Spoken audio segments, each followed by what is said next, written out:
دوستوں، پچھلی بار میں نے آپ کو بتایا تھا کہ سینٹیاگو نے ایک دکاندار کی دکان پر کام کرا اور وہ اس سے مصر جانے کے بارے میں پوچھتا ہے۔ تو چلیے اب آگے کی کہانی سنتے ہیں۔ دی الکیمسٹ ناول کا اگلا پارٹ۔ کچھ پل خاموشی چھائی رہی، جو اتنی گہری تھی کہ لگتا تھا سارا شہر سویا ہوا ہو۔ بازاروں کی کوئی آوازیں نہیں، دکانداروں کے بیچ کوئی بحث مباحثہ نہیں، میناروں پر چڑھ کر اذان دینے والا کوئی شخص نہیں، کوئی امید نہیں، کوئی ساہسک کارنامہ نہیں، کوئی بوڑھا راجا یا نیتیاں نہیں، کوئی خزانہ نہیں، کوئی پیرامڈ نہیں۔ ایسا لگتا تھا جیسے دنیا خاموش ہو گئی ہو، کیونکہ لڑکے کی آتما خاموش ہو گئی تھی۔ وہ وہاں بیٹھا ہوا سونی نگاہوں سے کیفے کے دروازے کے باہر دیکھ رہا تھا اور کامنا کر رہا تھا کہ کاش وہ مر جاتا اور سب کچھ ہمیشہ کے لیے ختم ہو جاتا۔ دکاندار پریشان نظروں سے لڑکے کی اور دیکھ رہا تھا۔ وہ سارا کا سارا الاس جو وہ صبح اس نے دیکھا تھا وہ غائب ہو چکا تھا۔ میرے بچے، میں تجھے اتنا پیسہ دے سکتا ہوں کہ تو اپنے ملک واپس لوٹ سکے، سٹک کے دکاندار نے کہا۔ لڑکے نے کچھ نہیں کہا۔ وہ اٹھا، اپنے کپڑے ٹھیک کیے اور اپنا تھیلا اٹھا لیا۔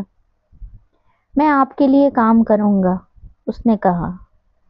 پھر ایک اور لمبی خاموشی کے بعد اس نے کہا، مجھے کچھ بھیڑ خریدنے کے لیے پیسوں کی ضرورت ہے۔ پارٹ 2۔ لڑکے کو سٹک کی دکان پر کام کرتے ہوئے لگ بھگ 1 مہینہ ہو چکا تھا اور وہ سمجھ سکتا تھا کہ وہ اس طرح کا کام نہیں رہا تھا جسے کرتے ہوئے وہ خوش رہتا۔ ویپاری پورے سمے کاؤنٹر پر بیٹھا بڑبڑاتا رہتا تھا اور لڑکے کو ہدایت دیتا رہتا تھا کہ وہ چیزوں کو اٹھاتے رکھتے ہوئے ساودھانی سے کام لے تاکہ کوئی ٹوٹ پھوٹ نہ ہو۔ لیکن تب بھی وہ وہاں ٹکا رہا، کیونکہ ویپاری ہمیشہ جھنجھلاتے رہنے والا بوڑھا ہونے کے باوجود اس کے ساتھ انصاف برتتا تھا۔ ہر برتن کی بکری پر لڑکے کو اچھا کمیشن ملتا تھا اور وہ کچھ پیسہ بچانے میں کامیاب رہا تھا۔ اس صبح اس نے کچھ حساب لگایا تھا۔ وہ جس طرح کام کرتا رہا تھا، اگر اسی طرح روز کرتا رہے تو اسے کچھ بھیڑیں خریدنے کے لیے پورے سال بھر کام کرنا ضروری ہوگا۔ میں اس فٹک کی چیزوں کو پردرشت کرنے کے لیے ایک ڈسپلے کیس تیار کرنا چاہتا ہوں، لڑکے نے ویپاری سے کہا۔ ہم اسے باہر رکھ سکتے ہیں تاکہ پہاڑی کے نیچے گزرنے والے لوگوں کا دھیان اس کی طرف جا سکے۔ ایسا ڈسپلے کیس میں نے پہلے کبھی نہیں رکھا، ویپاری نے جواب دیا۔ لوگ اس کی بغل سے گزرتے ہوئے اس سے ٹکرائیں گے اور چیزیں ٹوٹ جائیں گی۔ ایسا ہے کہ جب میں اپنی بھیڑوں کو میدانوں میں سے لے کر جاتا تھا، اس سمے اگر ہمارا سامنا کسی سانپ سے ہو جاتا تو کچھ بھیڑیں مر بھی سکتی تھیں، لیکن بھیڑوں اور گڈیریوں کا جیون ایسے ہی چلتا ہے۔ ویپاری اس گراہک کی اور مڑا جو سپٹک کے 3 گلاس خریدنا چاہتا تھا۔ ان دنوں اس کی بکری ہمیشہ کی تلنا میں بہتر ڈھنگ سے ہو رہی تھی، مانو وہ پرانے دن واپس لوٹ آئے ہوں جب وہ سڑک ٹینزیر کا بڑا آکرشن ہوا کرتی تھی۔ کاروبار واقعی بہتر ہوا ہے، گراہک کے جانے کے بعد اس نے لڑکے سے کہا۔ میں کافی بہتر استھتی میں ہوں اور تم جلدی ہی اپنی بھیڑوں کے پاس لوٹ پاؤ گے۔ زندگی سے اس سے زیادہ کی مانگ کیوں کی جائے؟ اس لیے کہ ہمیں شگنوں پر دھیان دینا ضروری ہے۔ لڑکے کے منہ سے لگ بھگ انایاس ہی نکل گیا۔ پھر اسے اپنے کہے پر پچھتاوا ہوا، کیونکہ وہ ویپاری تو کبھی اس بوڑھے راجا سے ملا ہی نہیں تھا۔ اسے انوکولتا کا سدھانت کہتے ہیں، شروعات کرنے والے کی قسمت، کیونکہ جیون چاہتا ہے کہ آپ اپنی نیتی کو حاصل کر سکیں، بوڑھے راجا نے کہا تھا۔ لیکن ویپاری لڑکی کی بات سمجھ گیا تھا۔ دکان میں لڑکے کی موجودگی ایک اچھا شگن تھا اور جب سمے بیتنے کے ساتھ تجوری میں پیسہ جمع ہونے لگا تو اسے لڑکے کو کام پر رکھنے کو لے کر کوئی پچھتاوا نہیں رہا۔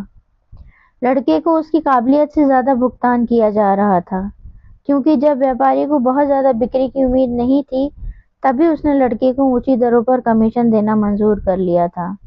یہ وہ مان کر چل رہا تھا کہ لڑکا جلدی ہی اپنی بھیڑوں کے پاس واپس لوٹ جائے گا۔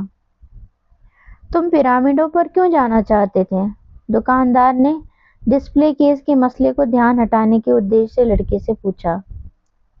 کیونکہ میں ہمیشہ سے ان کے بارے میں سنتا آیا ہوں، لڑکے نے جواب دیا۔ اس نے اپنے خواب کے بارے میں کچھ بھی نہیں کہا۔ خزانہ اب ایک دردناک یاد سے زیادہ کچھ نہیں رہ گیا تھا، اور وہ کوشش کرتا تھا کہ اس کا خیال دماغ میں نہ آئے۔ میں یہاں ایسے کسی ویکتی کو نہیں جانتا جو محض پیرامڈوں کو دیکھنے کی خاطر ریگستان پار کرنے کا ارادہ رکھتا ہو، ویپاری نے کہا۔ وہ محض پتھروں کے ڈھیر ہیں۔ ویسا پیرامڈ تم اپنے گھر کے پچھواڑے کھڑا کر سکتے ہو۔ آپ نے کبھی یاترا کے سپنے نہیں دیکھے؟ لڑکے نے دکاندار سے اس گراہک کی اور مڑتے ہوئے کہا جس نے ابھی ابھی دکان میں پرویش کیا تھا۔ 2 دن بعد ویپاری نے لڑکے سے ڈسپلے کے بارے میں بات کی۔ مجھے بدلاؤ بہت زیادہ پسند نہیں آتے، اس نے کہا۔ تم اور میں اس امیر ویپاری حسن جیسے نہیں ہیں۔ اگر خریداری میں اس سے کوئی غلطی ہو جاتی ہے تو اس سے اس کے لیے بہت زیادہ فرق نہیں پڑتا، لیکن ہم دونوں کو تو اپنی غلطیوں کا خمیازہ بھگتنا ہی پڑے گا۔ یہ بات تو صحیح ہے، لڑکے نے افسوس کے بھاؤ سے سوچا۔ تمہیں کیوں لگتا ہے کہ ہمیں ڈسپلے کرنا چاہیے؟ میں جلدی سے جلدی اپنے بھیڑوں کے پاس لوٹنا چاہتا ہوں۔ جب قسمت ہمارے ساتھ ہو تو ہمیں اس کا فائدہ اٹھانا ضروری ہے، اور ہمیں اس کی اتنی ہی مدد کرنی چاہیے جتنی مدد وہ ہماری کر رہی ہو۔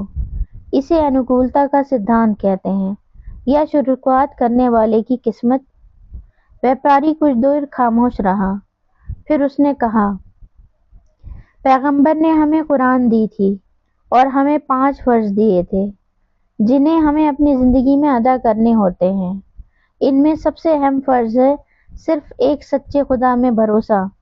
دوسرا فرض ہے دن میں 5 بار نماز پڑھنا، رمضان کے دوران روزے رکھنا اور غریبوں کے پرتی دریا دلی رکھنا۔ اتنا کہہ کر وہ رک گیا۔ پیغمبر کے بارے میں بات کرتے ہوئے اس کی آنکھیں چھلچلا رہی تھیں۔ وہ ایک عقیدت مند انسان تھا، اور اپنے سارے اتاولے پن کے باوجود وہ اپنی زندگی اسلام کے قاعدوں کے مطابق جینا چاہتا تھا۔ 5واں فرض کیا ہے؟ لڑکے نے پوچھا۔ 2 دن پہلے تم نے کہا تھا کہ کیا میں نے کبھی سفر کا خواب نہیں دیکھا؟ ویپاری نے جواب دیا۔ ہر مسلمان کا 5واں فرض ہے حج۔ ہمارا فرض ہے کہ ہم زندگی میں کم سے کم ایک بار پاک شہر مکہ جائیں۔ مکہ پیرامڈوں سے بھی بہت دور ہے۔ جب میں جوان تھا تو میری ایک خواہش تھی کہ میں اتنا پیسہ جمع کر لوں کہ یہ دکان کھولوں۔ میں سوچتا تھا کہ ایک دن میں امیر ہو جاؤں گا اور مکہ جا سکوں گا۔ میں نے کچھ پیسہ اکٹھا کرنا شروع بھی کر دیا تھا، لیکن میں اس دکان کو کسی کے ذمے چھوڑ کر جانے کا من نہیں بنا سکا۔ کرسٹل کے برتن نازک ہوتے ہیں۔ وہ میری دکان کے سامنے سے گزرتے ہوئے لوگ مکہ کی اور جا رہے ہوتے ہیں۔ ان میں سے کچھ امیر حج یاتری ہوتے تھے جو نوکروں اور اونٹوں کے ساتھ کے کارواں میں جا رہے ہوتے تھے، لیکن زیادہ تر حج یاتری مجھ سے زیادہ غریب ہوتے تھے۔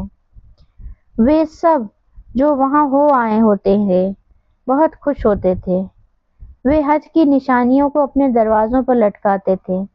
ان میں سے ایک موچی تھا جو جوتوں کی مرمت کر اپنا گزر بسر کرتا تھا۔